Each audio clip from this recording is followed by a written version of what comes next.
வணக்கம் viewers, welcome back. So இதுக்கு முன்னாடி நம்ம சேனல் வந்து லேப்டாப் பற்றி பார்த்துருக்கோமா அப்படின்னா இல்லை இன்னொன்று இப்போ ASUS கிட்ட இருந்து ZenBook Duo OLED 14 inch laptop, Ultra 9 powered 32 GB RAM, 16 GB internal graphic card GPU இருக்குது. சரி, ஓவராக இருந்ததுங்க. சரியா, அதுக்கெலாம் நான் ஒருத்தான் கேட்டால் சத்தியமாக கிடையாது. அது எனக்கே தெரியும். இருக்கிற நேரத்தில் இங்கே என்னடா ஃபோன்லேயே கேம் ஆட முடியலையா, இதில் நான் இனிமேல் லேப்டாப்பில் போய் எங்கேருந்து கேம் ஆடுறது. யார் யூஸ் பண்ணால் நல்லாயிருக்கும் அப்படின்னா, நம்ம டீமில் கண்டிப்பாக யார் யூஸ் பண்ணால் நல்லாயிருக்கும்? SRK தான். தலைவரோட பட்ஜெட்டை கேட்கும்போது தான் கொஞ்சம் பயமாக இருக்குது. 2,48,000 ரூபா ப்ளஸ். இப்போ நம்ம SRK கிட்ட கொடுப்போம், அவன் என்னெல்லாம் பண்ண போகிறான், இதுக்கப்புறம் இதுலேருந்து நமக்கு என்னென்ன டேட்டா கிடைக்க போகுதுங்கிறதையும் பார்க்கலாம். வாங்க தம்பி.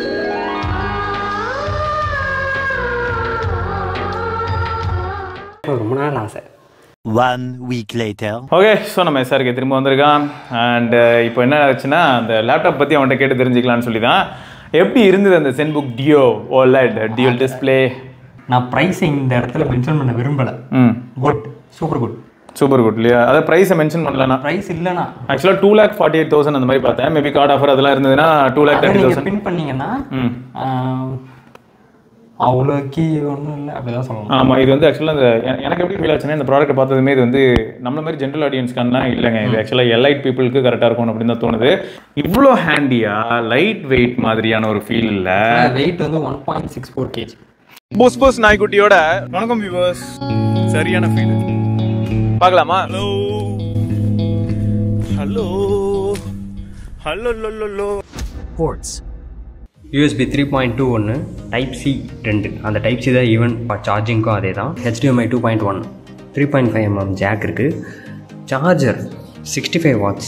அதை வச்சு சார்ஜிங் ஸ்பீடெல்லாம் நான் இதுக்கப்புறம் சொல்கிறேன். மொபைலுக்கும் யூஸ் பண்ணிக்கலாம், ஒர்க் ஆகுது. Charging and battery. Charging time வந்து எனக்கு 20 to 100 சார்ஜ் பண்ணேன். 1.5 hour வந்துச்சு. ஆனால் எவ்வளோ நேரம் நிற்கிது பேட்டரி லைஃபு? சிங்கிள் ஸ்க்ரீன் நான் யூஸ் பண்ணுறேன். இப்போ நான் இந்த டாப்பில் இருக்க ஸ்க்ரீன் தான் யூஸ் பண்ணுறேன். எனக்கு இதில் வந்து 6 hours இருக்குது. ஓ, 6 hours வரைக்கும் வருது. மல்டிமீடியா யூசேஜில். அதே நான் 2 ஸ்க்ரீன்லையுமே நான் இப்போ படம் பார்க்க போகிறேன், இப்படி திருப்பி வச்சு நான் ஃபுல் ஸ்க்ரீனில் பார்க்க போகிறேன் அப்படின்னு நினச்சா 3 hours அப்படியே ஸ்ப்ளிட் ஆகிடுது. ஸ்ப்ளிட் ஸ்க்ரீன்றது இங்கே தான் வேலை செய்யுது. ஸ்ப்ளிட் பேட்டரி ஆகிடுது. Benchmark in gaming. Cinebench R23 test. அது வந்து மல்டி கோர் நமக்கு 11,727 அந்த ஸ்கோர் கிடச்சிது. சிங்கிள் கோர் 988 அந்த ஸ்கோர் கிடச்சிருக்கு. அதுக்கப்புறம் 3D மார்க் டெஸ்ட், அதுவும் நம்ம எடுத்தோம். ரியல் டைமில் யூஸ் பண்ணும்போது எனக்கு டிஃப்ரென்ஸ் இருந்துச்சா அப்படின்னா நெக்ஸ்ட் கேமிங் அதுலேயும் நான் சொல்லுவேன். ஏன்னா நெக்ஸ்ட் அடுத்து கேமிங் செக்மெண்ட்டுக்குள்ளே தான் போவோம். நீங்கள் எல்லோரும் ஸ்கோர்ஸ் பார்த்துருப்பீங்க, அதில் டெஸ்ட் ரிசல்ட்ஸ் எல்லாம் ஓகே. கேம் ட்ரை பண்ணதில் எனக்கு நான் ஃபீல் பண்ணது என்னென்னா, ஒரு சில இடத்துல ஃப்ரேம் ட்ராப் ஆகிற மாதிரி ஒரு ஃபீல். ஃபுல் கிராஃபிக்ஸ் வச்சுருந்தேன். கிராஃபிக்ஸ் எல்லாமே ஃபுல் தான், அல்ட்ரா தான் எல்லாத்தையும். ஓகே, ஆனால் இதில் வந்து நமக்கு இன்டெகிரேட்டட் கிராஃபிக் கார்டு தான். ஆனால் அதுவே 16 GB. ஆமாம், இதுவே டெடிகேட்டட்னா வேறு லெவல். இந்த தின் ஃபார்ம் ஃபேக்டரில் டெடிகேட்டட் வந்து அந்தளவுக்கு பாசிபிள் கிடையாது. எனக்கு இந்த லேப்டாப் பார்க்கும்போது சீரியஸாக திரும்பியும் நான் ஒரு தடவை சொல்கிறேன், நான் ஃபஸ்ட்டு சொன்னது தான் கொஞ்சம் எலைட்டான கஸ்டமர்ஸ்க்கு ஒன்று. ரெண்டாவது என்னென்னா, கிரியேஷன் ஆஸ்பெக்டில் போகும்போது occasional editing okay, dedicated editing பண்ணலாம், பட் எடிட்டிங் லேப்டாப் இது கிடையாது.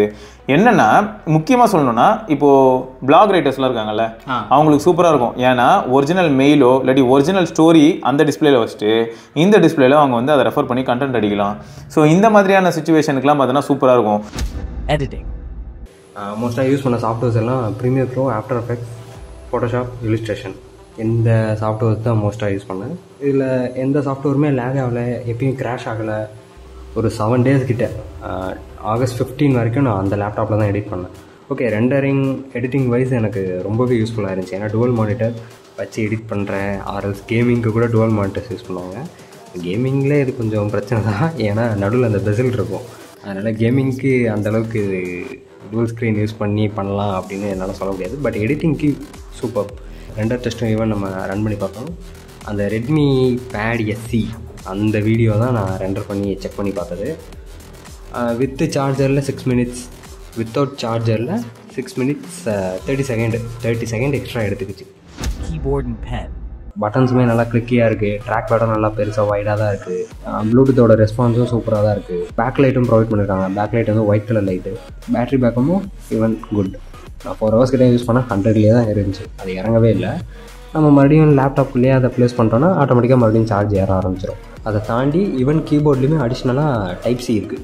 டைப் சி போட்டிருக்கோம், அது மூலியமாகவும் நம்ம சார்ஜ் போட்டுக்கலாம். பென்னுமே ஈவன் டைப் சி அதில் தான் சார்ஜ் பண்ணுற மாதிரி கொடுத்துருக்காங்க. இந்த பென்னோட இன்க்ளூடிங்காக 4 டிப்ஸ் ப்ரொவைட் பண்ணியிருக்காங்க. உங்கள் கன்வீனியன்ட்டுக்கு ஏற்ற மாதிரி நீங்கள் அதை சேஞ்ச் பண்ணிக்கிட்டிங்கன்னா யூஸ் பண்ணுறதுக்கு நல்லா ஸ்மூத்தாக இருக்கும். Dual screen.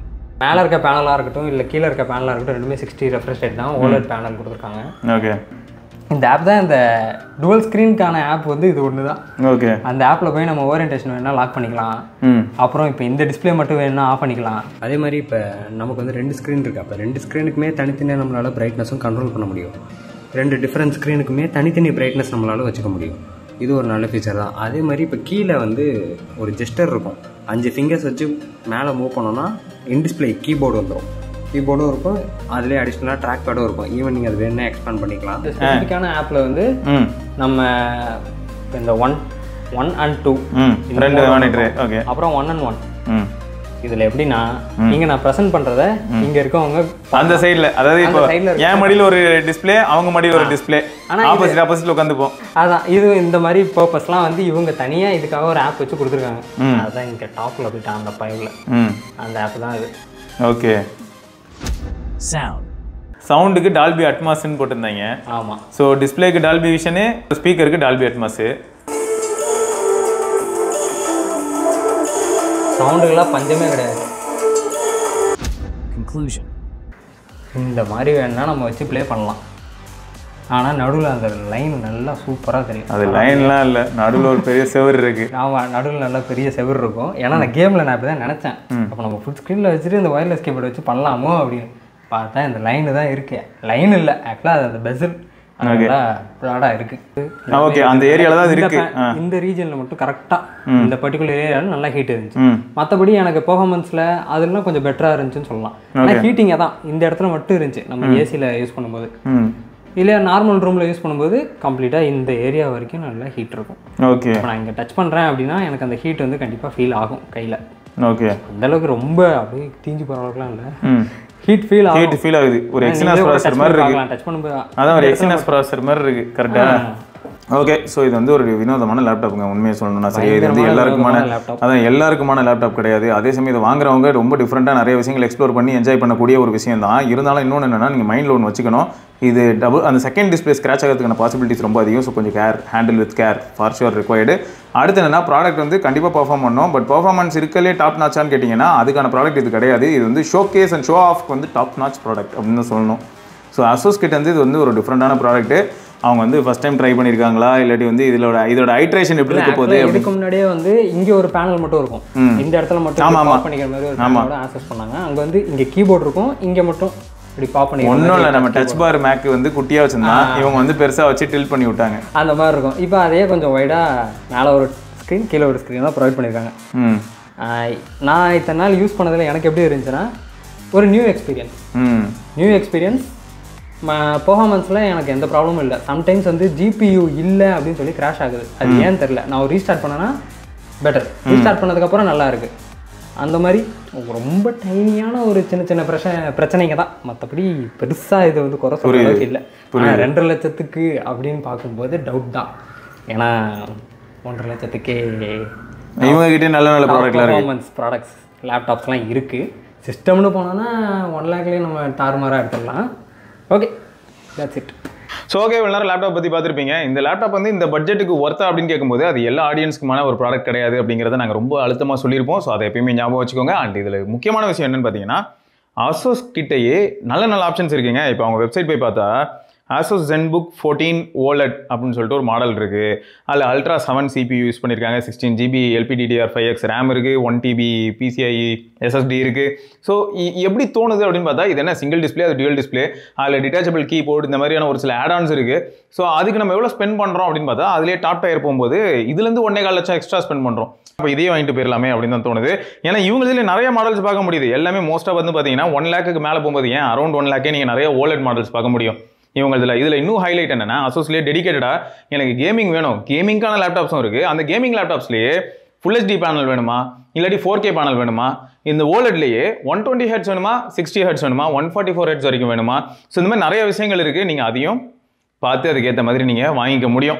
ஓகே, ஸோ நீங்கள் ஆல்ரெடி அசூஸ் ப்ராடக்ட் வச்சிருக்கீங்க அப்படின்னு வைங்களேன். இப்போ அசூஸ் லேப்டாப் யூஸ் பண்ணுறேன், அதுக்கு நான் வந்து ஆஃப்டர் சேல் சப்போர்ட் மாதிரியான விஷயங்கள்லையும் எனக்கு வந்து ஒரு சில அனுபவங்கள் இருக்குது அப்படின்னா மறக்காம கீழே கமெண்ட்டில் சொல்லுங்கள். உங்களுக்கு எக்ஸ்பீரியன்ஸ் எப்படி இருந்திருக்கு, சர்வீஸ் ஆஸ்பெக்டாக இருக்கட்டும், ஓவரால் யூசர் எக்ஸ்பீரியன்ஸாக இருக்கட்டும், இதெல்லாத்தையும் நீங்கள் சொன்னீங்கன்னா எல்லாருக்கும் இது யூஸ்ஃபுல்லாக இருக்கும். அதுக்காக தான். ஓகே, ஸோ திரும்பியும் ஒரு ஆசூஸ் லேப்டாப்போட இன்னும் சில நாட்கள் கழித்து சந்திக்கலாம். ஓகேயா, அது வரைக்கும் சிவபரணி பார்க்கலாம். பை. தெரிஞ்சிக்க புரிஞ்சிக்க, கரெக்டா இருந்தா புரட்டா வரட்டா.